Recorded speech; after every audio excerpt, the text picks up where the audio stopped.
Good morning, everyone. My name is Carolyn Hart Bennett, and today I'm going to read to you Chapter 8b from my book, Seven Sisters, The Voyage. After supper and prayer meetings, a few of the saints wandered up topside, only to come running back down to announce that there was the most extraordinary sight on deck. Everyone had experienced strolling the deck at night when the ship was cutting through the ocean waves, but when they stepped onto the deck this time, it was as if they were stepping into a celestial world. The ocean was like molten glass, a reflective mirror. The stars were a luminous canopy overhead that reflected in the mirror below, so it looked as if the ship were adrift in an interstellar void. Whether they looked up at the sails hanging motionless or down over the side, stars were everywhere. "This is breathtaking," gasped Susanna as she turned to Marcus, who was standing by her side. Marcus waxed poetic.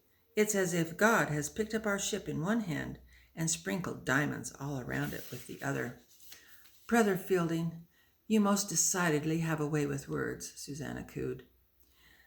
Marcus looked at Susanna in the moonlight. Her creamy skin and dark honey-colored hair illuminated her face. He was overwhelmed by her beauty. He knew he had to take advantage of this glorious setting. "Sister Watts, I know this is rather unusual, but if I may be so bold, your father isn't present to ask formal permission. But would you consider accepting me as a suitor for your hand in marriage?" "Elder Fielding," she blushed, "I am more than flattered, and if it were just up to me, I'd be agreeable, but my father made me promise that I wouldn't accept any proposal of marriage until I got to the valley, where I could have the practical guidance of my mother." Marcus was momentarily crushed, but not deterred. "I also made a promise to a man who suggested that I was plenty old enough to be married. He told me that when I found the right girl, I should not procrastinate matrimony any longer. I was to pursue her with all my energy." He had Susanna's attention. "And to whom did you make that promise, Elder?" Marcus took a deep breath. "My mission president." The saints made the best of their time on the still, calm ocean as they put the finishing stitches on the last of the tents and wagon covers they had been assigned. President Bramwell announced that the tent ceremony was scheduled for later that day, and there was an urgency and anticipation as everyone hurried to be ready. Lavinia, as chairman of the tent committee, was meticulously caught up in every aspect of her production. She and George had been working closely together to make sure the music was inspiring and on cue. The stitching saints watched with interest as the men of the committee erected one of the finished tents near the bow of the ship. Lavinia and George had approached the captain earlier that week about acquiring several poles and oars which would hold the tent up high enough that there would be room to walk under it without hitting one's head. They both supervised as the tent was stretched taut and secured in place. It looked quite majestic on the sail-barren deck. The crew was baffled as they watched the tent go up. What were these fools up to now? By lunchtime, 3 cheers were sounded as the last tent was neatly folded and stored away with the others. Then everyone disappeared below to get some nourishment before the afternoon festivities began. When the saints heard the band begin to play, they hurried to get topside for the celebration. For the ceremony. The saints were very excited and chatted amongst themselves as they lined the deck. At the stern were President Bramwell and his 2 counselors.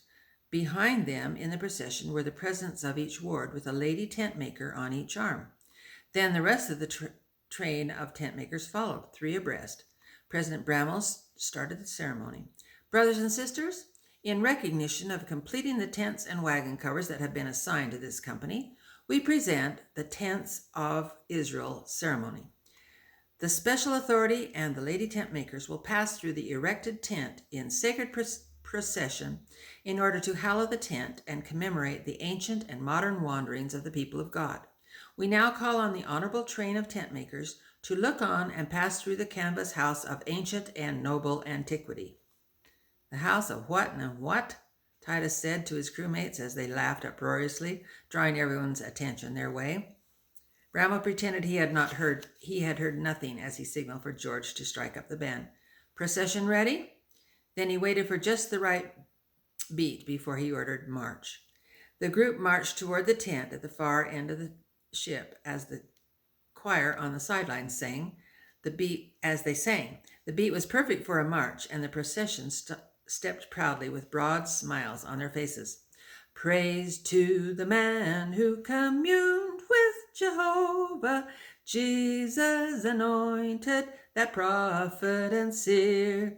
Blessed to open the last dispensation, kings shall extol him and nations revere. The presidency marched forward and dodged the mass until they reached the tent. Then the three leaders marched under it, and all wheeled to the left.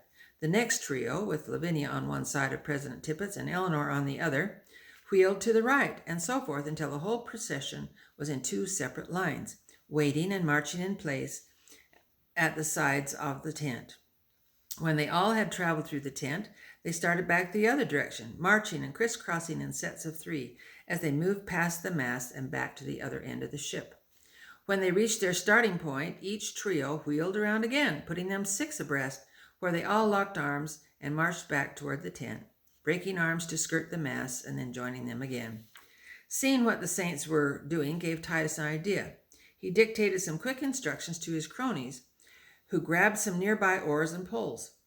He quickly attached a rug to one of the oars, and then Jabez and Griswold hoisted Titus up on their shoulders. He waved his rug flag back and forth as each sailor carried an oar or pole in an upright position behind him. The sailors looked like English bailiffs as they marched around the poop deck. Titus looked ridiculous in a red shirt and a makeshift turban of canvas plopped on his head. With each step, the crew whooped and hollered to the music. Even though the crew was at the far end of the ship, the band couldn't drown out their boisterous hooting, and they soon caught the attention of the saints, who were tittering and pointing. President Bramwell was not amused at their disrespectful demonstration, but he decided that rather than stop and chastise the sailors, he would keep the procession going, giving the saints a look that meant, "Pay them no heed." The chorus ended. Millions shall know... The chorus ended. Millions shall know Brother Joseph again. Bramwell continued with his script. This tent is one of the tents of Israel, made on board the Amazon, which will provide shelter when we cross the plains to our anticipated new home in the tops of the mountains in the Salt Lake Valley. Amen, the saints said with conviction. The crew echoed, Amen, in exaggerated voices. Then they laughed in ridicule as they set Titus back down on the deck. President Bramwell kept going. And now we'd like to invite everyone to march through the tent with a special invitation to our friends of the crew who seem to want to commemorate this occasion. Mr. Holt, would you care to join us? Titus wasn't expecting this invitation, but he wasn't the least bit deterred. We're done celebrating. March away, he said as he flipped his hand to brush them off. We've got rigging to tend to. And the crew laughed in disdain as they began climbing the ratlines. Shrugging his shoulders, Bramwell signaled for George to strike up the band again. Soon all the saints were falling into step behind the leaders as everyone marched through the tent singing Praise to the Man one more time. Even the little children participated as they held hands with their older siblings or parents. Susanna had a twin on each hand who were both having a merry time skipping. Caroline and Lizzie followed with Matthew in between. Before long, the deck became a traffic jam of happy marching saints. The crew laughed and hooted as they watched from overhead, hanging like monkeys from vines. The saints couldn't help but be a little amused at the sailors' antics. It was an indisputable fact. No one would soon forget the Tents of Israel ceremony aboard the Amazon that day. There was a little bit of a letdown the next day with the tents and wagon covers all sewn and the tent ceremony completed. Now there were no immediate tasks to keep the saints occupied in the afternoon. Adding to this melancholy, President Bramwell had ordered half rations, and that made everyone nervous about how long the weather would hold them hostage in this spot. The captain, however, didn't seem affected by any of these problems. He was going to take advantage of the circumstances he found himself in and do a little oil painting. Hoping to manage all his paraphernalia in one trip, he clumsily carried his easel, canvas, and wooden paint box from his cabin and set them up as he hummed a little shanty. He was grateful the ship wasn't bobbing when he opened his case and set out the little paint bottles on a crate to his right. He looked in the distance with his thumb raised up, seeming to measure something. He positioned his easel and situated the canvas on top.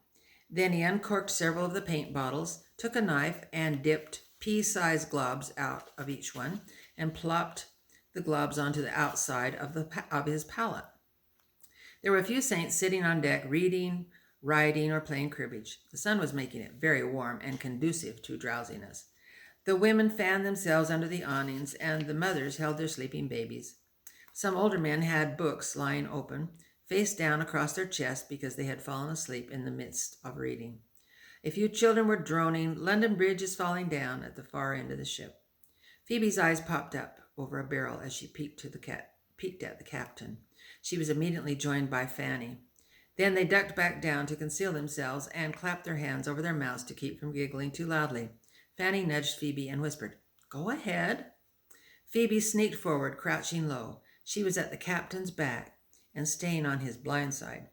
At the same time, Fanny walked openly towards the captain's back on his left side. When she got within 10 feet of him, she stopped. He saw her out of the corner of his left eye and turned towards her, wondering what she wanted. She took a step closer, then innocently said, "What are you going to do, Captain?" A bit exasperated, the captain stated the obvious. "Paint." Fanny was successful in distracting him from his collection of paint bottles as Phoebe got close enough to reach them. "May I watch?" Fanny continued. "No," he pronounced sternly.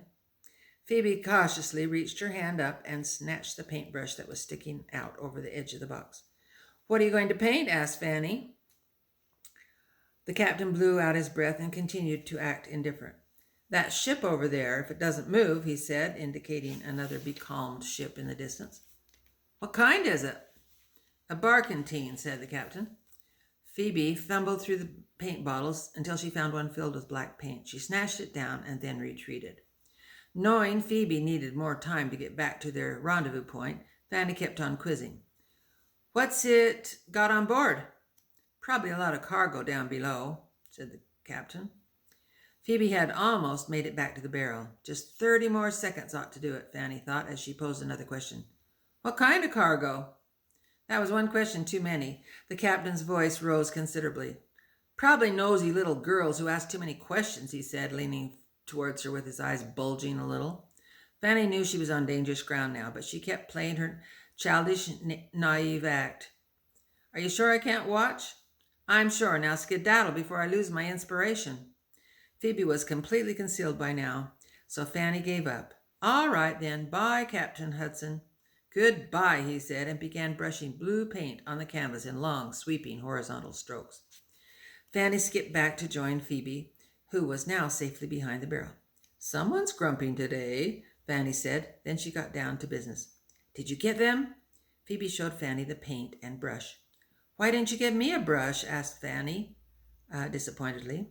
The captain had the other one in his hand. "How about using this?" she said as she grabbed Fanny's braid and tossed it over her shoulder. Fanny's eyes brightened as she took the tip of the braid and dipped it in the bottle of paint. "This will do fine," she said. Then, looking troubled, she asked, "This isn't stealing, is it?" No, it's just borrowing," said Phoebe. They both giggled quietly behind the barrel for a minute or so as they dipped the brush and braid tip into the paint and tested them.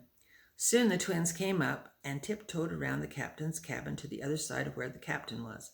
They giggled and shushed each other, but they were far enough away from the painting captain that they weren't worried about getting caught. He was starting to sketch the barkentine by now and was deeply engrossed in his project. The twins peeked around the corner of the cabin and noticed 2 old men sitting together against the wheelhouse. They had been playing cribbage there and had fallen asleep. They would do nicely. The twins edged toward them. Then, crouching low, Phoebe cautiously painted a mustache under one's nose. Fanny added a goatee to her victim. Just then the 2 men stirred, and the twins froze in place. One wrinkled his nose because it was tickling, but luckily he resumed his snoring. The other one rubbed his nose and smeared the paint, making him look like a baby eating mud pies. The twins crept away and giggled some more. This adventure was indeed distracting, and the fear of being caught added to the excitement of it all. The twins looked for their next prey. They spied a mother who had fallen asleep with a baby in her arms. The two looked very comfortable propped up against some ropes. Phoebe delicately painted a mustache on the mother, while Fanny painted one on the baby. They were a handsome pair of gents. The twins backed away. They didn't know if they could contain their laughter any longer. "Do you suppose they'll suspect us?" asked Fanny. "I don't think so," said Phoebe in all seriousness. Then they both burst out laughing as they looked at the mustaches they had painted on each other's faces when they were behind the barrel testing their brushes. That's the end of chapter 8B. Over and out.